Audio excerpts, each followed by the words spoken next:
மூடிய கதவு. Episode 2. 12:23 AM. முழு இருட்டு. மழை சத்தம் மட்டும். அர்ஜுனின் மூச்சு வேகமாக இருந்தது. அவன் கைபேசியை எடுத்து டார்ச் லைட் ஆன் செய்தான். ஒளி நடுங்கியது. அவனோட காதுக்கு அருகில் கேட்ட குரல் மீண்டும், "நீ லேட் ஆயிட்டே." "யார் நீ?" அவன் நடுங்கினான். டார்ச் லைட்டை சுற்றி காட்டினான். யாரும் இல்லை. அந்த நேரம் ஹாலின் மூலையில் இருந்த கண்ணாடி அலமாரி சத்தமா குலுங்க ஆரம்பிச்சது. கண்ணாடி மேல் தண்ணீர் சொட்டுவது போல இருந்தது. ஆனா வீட்டுக்குள் மழை இல்லை. அர்ஜுன் மெதுவா அருகே போனான். டார்ச் ஒளி கண்ணாடியில் பட்டது. அதில் அவன் பிரதிபலிப்பு மட்டுமில்ல, அவனோட பின்னால் அந்த பெண் மீண்டும் நின்றிருந்தாள். இந்த முறை தெளிவா. வெள்ளை உடை, முடி முகத்தை மூடி, கால்கள் தரையை தொடாத மாதிரி. அவள் மெதுவா கை தூக்கினாள். கண்ணாடி மேல் எழுத ஆரம்பிச்சாள். 12:17. அர்ஜுன் அதிர்ச்சியடைந்தான். அது கடிகார நேரம். அவள் திடீர்னு தலை தூக்கினாள். முகம் பாதி கருகியிருந்தது. கண்கள் வெறுமையாக.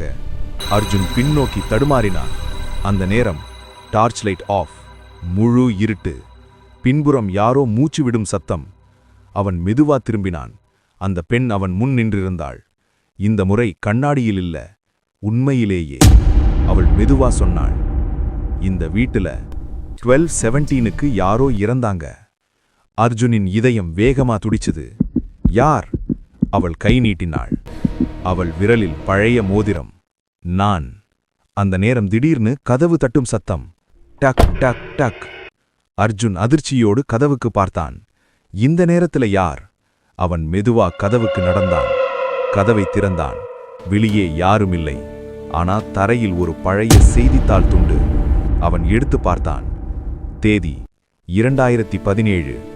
தலைப்பு, ஐடி இளைஞர் மர்ம மரணம். 12:7. அர்ஜுன் மாதிரி ஒருவன். அவன் கைகள் நடுங்கின. அவன் மீண்டும் வீட்டுக்குள் திரும்பினான். அந்த பெண் இல்லை. ஆனா சுவர் கடிகாரம் மீண்டும் 12:17 காட்டியது. அவன் கைபேசியில் நேரம் பார்த்தான். 12:23 AM. அப்படின்னா இந்த கடிகாரம் ஏன் 12:17 நிக்குது? அந்த நேரம் கடிகாரம் திடீரென்று சத்தமா அடிக்க ஆரம்பிச்சது. Tongue tongue tongue. 17 முறை. ஒவ்வொரு சத்தத்துக்கும் வீட்டின் சுவர்கள் பிளக்க ஆரம்பிச்சது போல. அந்த பெண்ணின் குரல் மீண்டும், "நீ ஏன் இடத்துல தங்குற?" அர்ஜுன் திடீரென்று புரிந்து கொண்டான். அவன் வாடகைக்கு எடுத்த வீடு, அது விபத்து நடந்த அதே வீடு. அந்த செய்தித்தாளில் இருந்த ஐடி இளைஞர், அவன் பெயர் அர்ஜுன் குமார். அர்ஜுன் கத்தினான். இது சாத்தியமே இல்ல. அந்த நேரம் லேப்டாப் மீண்டும் ஆன் ஆனது. இந்த முறை மெசேஜ், "டைம் டு ரீப்ளேஸ்." வீட்டின் மெயின் கதவு தானாக மூடப்பட்டது. கதவு பூட்டப்பட்ட சத்தம். அந்த பெண் அவன் முன்னால் மீண்டும் தோன்றினாள். "நீ லேட் ஆயிட்ட. அடுத்தவன் நேரத்துக்கு வரணும்." லைட் முழுவதும் ஆஃப். மழை சத்தம் திடீரென்று நின்றது. அமைதி. பின்னர் ஒரு குரல். 12:17. எபிசோட் 3. அர்ஜுன் இந்த சாபத்திலிருந்து தப்பிக்க முடியும்.